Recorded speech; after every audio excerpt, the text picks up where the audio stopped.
les jeunes Algériens se sentent aussi africains et vibrent au son de musique qu'ils découvrent. Myriam Makeba illumine le festival de son aura de chanteuse engagée, chassée de l'Afrique du Sud par le régime de l'apartheid. Myriam Makeba rend hommage en chanson et en arabe à l'Algérie, terre d'asile des combattants de la liberté.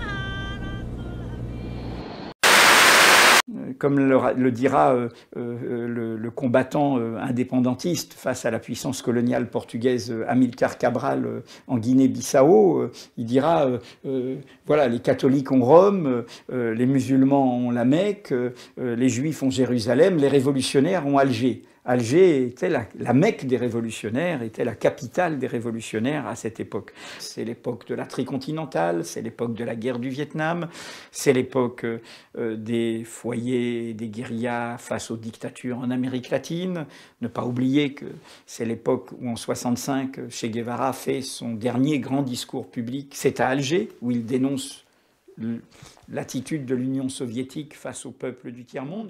Donc c'est l'époque où nous sommes...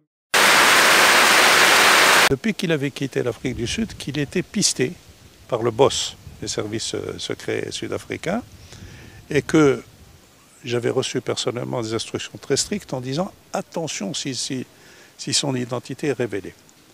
Est-ce que vous vous rappelez du jour du départ, quand il est venu vous dire au revoir et merci?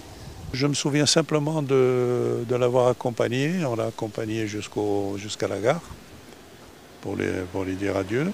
Mais tout ça, vous voyez, on ne pouvait pas, on était obligé de faire les choses dans la plus grande discrétion. On nous emmena au théâtre, où des soldats jouèrent de la musique et des sketchs. Les deux sketchs exprimaient une propagande contre la domination française en Algérie. Après le show, nous sommes revenus à la base pour dormir. 20 mars. Le programme continue.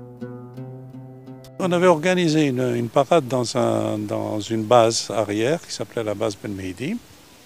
Et il y avait un officier du nom de Soudani qui était très compétent et qui dirigeait, qui a fait des opérations sur lesquelles je ne peux pas parler maintenant, mais qui dirigeait la section.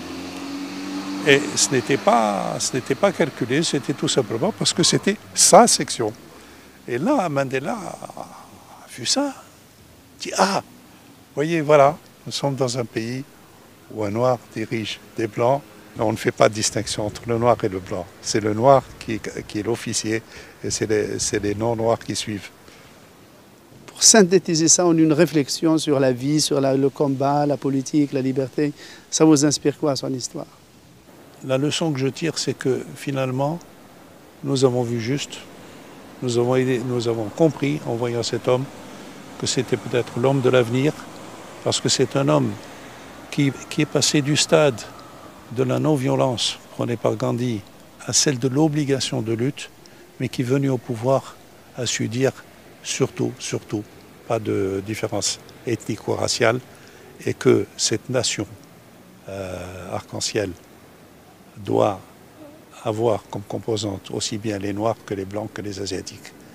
Et c'est la satisfaction d'avoir contribué un tout petit peu à cette page de l'histoire.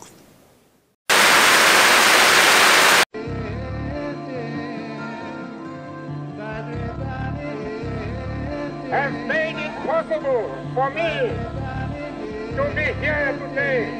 Syria is my country.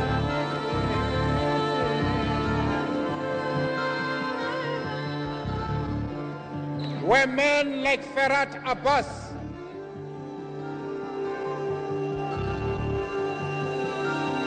Ben Mhidi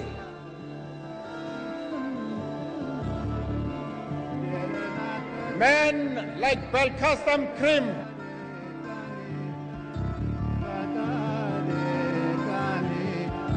men like Colonel Boumediene,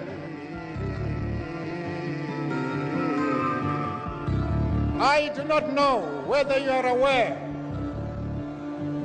that I was the first South African to be given military training in Algeria. I went back home feeling that I was a man.